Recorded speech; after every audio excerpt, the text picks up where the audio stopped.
En 1802, Saint-Simon publicó su libro Cartas de un vecino de Ginebra, en la que argumentaba su idea de que todos los hombres deben trabajar. En 1825 apareció su trabajo El Nuevo Cristianismo, en el que este noble representante del socialismo utópico crítico declaró abiertamente que el fin de la sociedad debía ser el de mejorar la suerte de la clase más numerosa y más pobre. Los discípulos de Saint-Simon expresaron su ideal socialista con las palabras: a cada uno según su capacidad, a cada capacidad según sus obras. Esta consigna fue modificada por Marx y Engels, que la expresaron así: de cada uno según su capacidad, a cada uno según su trabajo.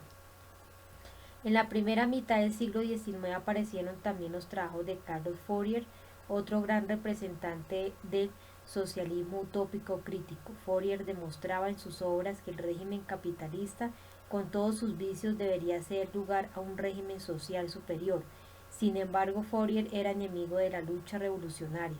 Confiaba en que, mediante la propaganda, se lograría persuadir a los capitalistas de las ventajas del nuevo régimen. Por ello, las obras de Fourier, la principal es El Nuevo Mundo Industrial y Societario, deben principalmente su importancia a que contiene una ingeniosa y mordaz crítica a las lacras del régimen capitalista. El representante más notable del socialismo utópico en Inglaterra fue Roberto Owen, en su libro Sistema Social. Owen expone la necesidad de una transformación radical de toda la sociedad para convertirla en una unión de comunidades comunistas. Owen trató de plasmar en hechos su doctrina fundada a tales comunidades. La primera colonia comunista, llamada Nueva Armonía, surgió en Norteamérica, en el estado de Indiana. Sin embargo, no tardó en fracasar, ya que era un pequeño y solitario islote en medio del proceloso océano de la anarquía capitalista de la producción. Durante toda su actualización, Owen mantuvo una actitud negativa hacia la lucha política de la clase obrera y se pronunció contra las huelgas. En Alemania, el representante del socialismo utópico fue Guillermo Geitlin. En sus obras, Geitlin criticó con brillantez y audacia la sociedad burguesa de su tiempo. Era contrario a la propiedad privada, viendo en ella la fuente de todos los males de la humanidad, a diferencia de la mayoría de los socialistas utópicos. Geitlin exhortaba al proletariado a que luchase él mismo para derrocar el régimen odiado y a construir una nueva sociedad. Sin embargo, Geitlin estimaba que los mejores luchadores por el régimen comunista no eran los proletariados industriales, sino el lumpen proletariado, incluso los bandidos, por considerarlos la capa más enemiga de la sociedad capitalista. Marx y Engels consideraron el comunismo de Geitlin el primer movimiento teórico independiente del proletariado alemán.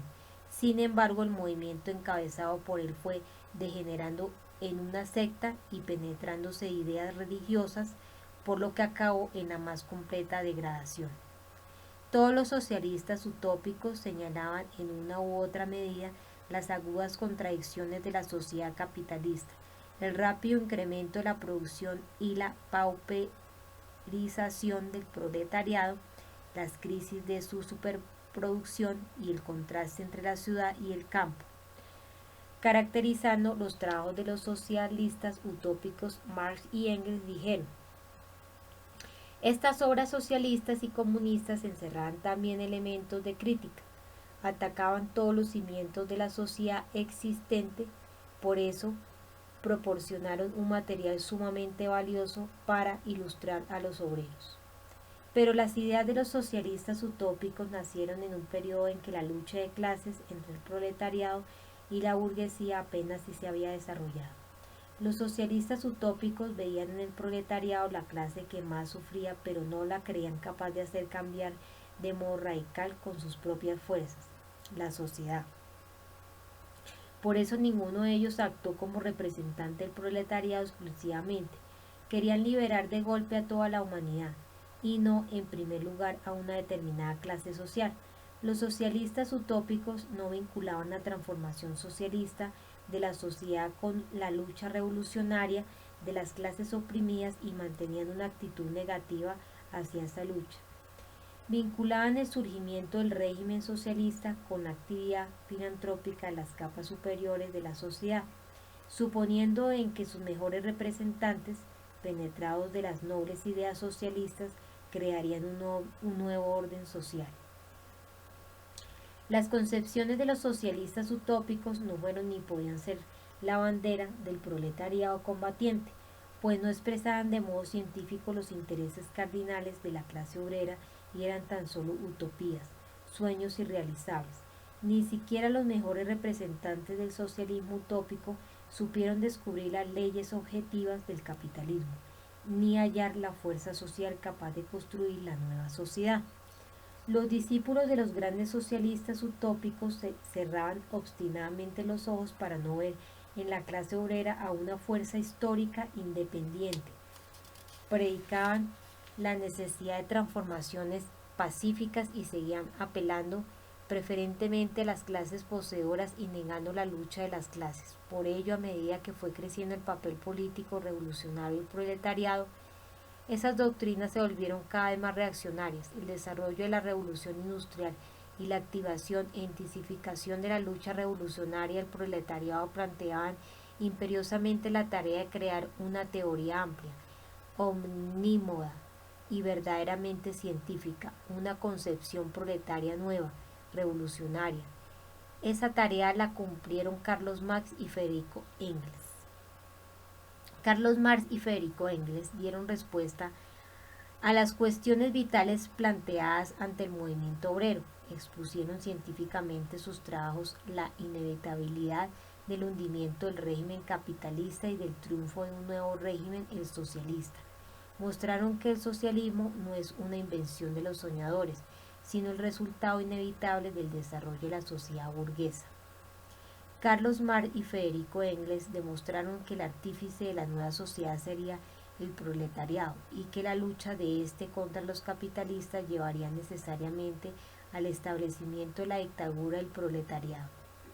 A su vez, la dictadura del proletariado sería tan solo un medio de transición por la supresión de todas las clases a la sociedad sin clases. Marx y Engels enseñaron que la clase obrera, vinculada con la gran industria, la forma más avanzada de economía, era el destacamento de vanguardia de todos los trabajadores en su lucha contra el yugo de la esclavitud capitalista.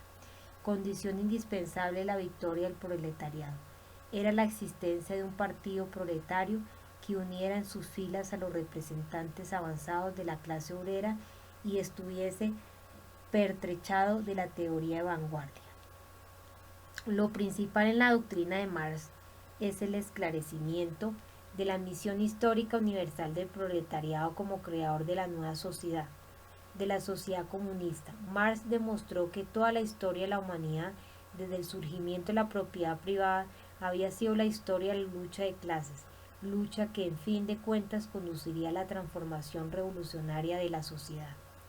En la época del capitalismo, la lucha de clases alcanza tal grado de desarrollo que el proletariado no puede ya liberarse de la esclavitud asalariada, sino libera al mismo tiempo a la sociedad entera de la explotación y la opresión.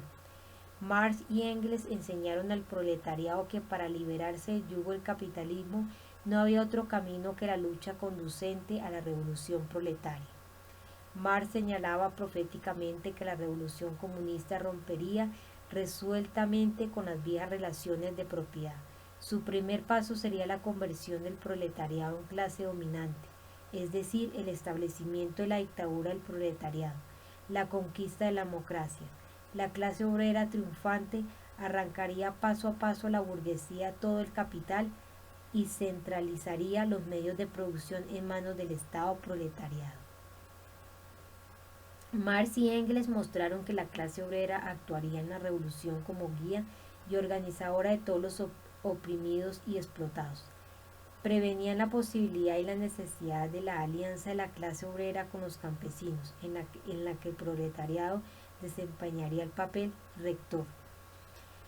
Desarrollando la idea de la hegemonía del proletariado, Marx llegó a la conclusión de que la dictadura del proletariado era inevitable, como etapa necesaria del tránsito a la sociedad sin clases.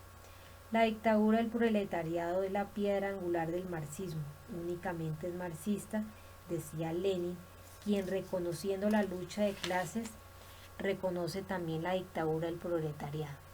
Esta es la más profunda diferencia entre el marxista y el pequeño y gran burgués adocenado. Con esa piedra de toque hay que probar si se comprende y reconoce de verdad el marxismo. Carlos Marx y Federico Engels trazaron los rasgos principales de la futura sociedad comunista. Mostraron que el derrocamiento del régimen capitalista y la supresión de la explotación del hombre por el hombre pondrían fin a la opresión nacional. La desaparición del antagonismo de las clases en el seno de la nación hará desaparecer también las relaciones hostiles entre las naciones. En lugar de la vieja sociedad burguesa con sus clases y contradicciones entre ellas, lo ocupará una asociación en la que el libre desarrollo de cada uno será condición del libre desarrollo de todos. Al trazar los contornos de la nueva sociedad, Marx dijo que la nueva formación pondría fin a las sangrientas guerras en el globo terrestre.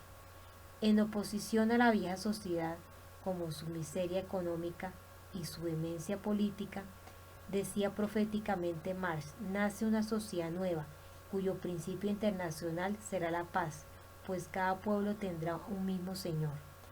En la primera fase del comunismo, en el socialismo, se realizaría el principio de la distribución según el trabajo. La fase superior de la sociedad comunista se distingue porque en ella desaparece la división del trabajo, que esclaviza al hombre. El trabajo deja de ser meramente un medio de vida y se convierte en la primera necesidad vital. Las fuerzas productivas de la sociedad crecen de modo colosal.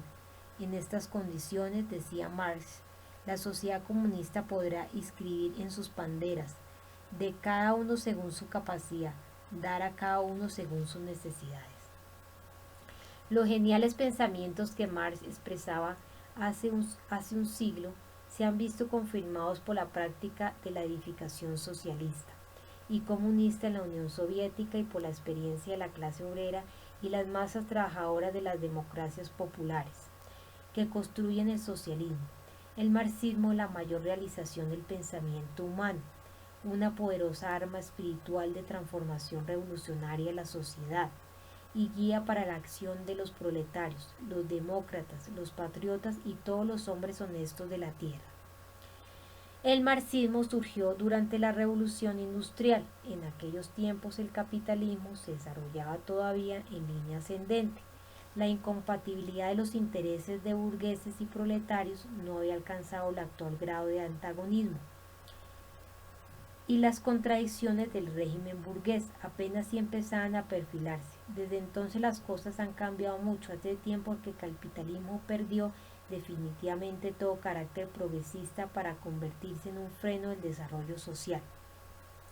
Las fuerzas de la paz, la democracia y el socialismo, que en aquella época apenas sí habían surgido, son hoy el factor decisivo del desarrollo de la historia. La nueva época ha permitido enriquecer con espíritu creador el marxismo, aportándole nuevas tesis y deducciones. No obstante, lo principal y decisivo en la teoría del comunismo científico, la tesis de la inevitabilidad del hundimiento del capitalismo y de su sustitución por el comunismo, queda en pie. La vitalidad de dicha tesis la confirma todo el curso del desenvolvimiento histórico. Con el correr del tiempo, el socialismo evidencia cada vez más su superioridad, no solo en la esfera política, sino también en la económica. En las ramas principales de la ciencia y de la técnica se aprecian con mayor nitidez cada día las ventajas del socialismo. Es completamente lógico que el primer satélite artificial de la Tierra fue lanzado en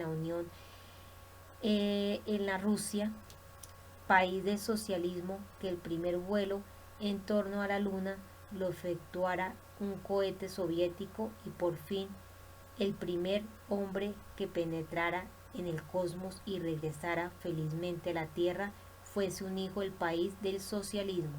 Los enormes progresos de los países del campo socialista, los éxitos de la lucha nacional liberadora y del movimiento comunista internacional llenan de zozobra e infunden pánico a los representantes del capitalismo contemporáneo. Los ideólogos burgueses se afanan por demostrar que el hundimiento del capitalismo no es inevitable y que el desarrollo de la técnica puede salvar a la sociedad burguesa, que según ellos vive actualmente una segunda revolución industrial.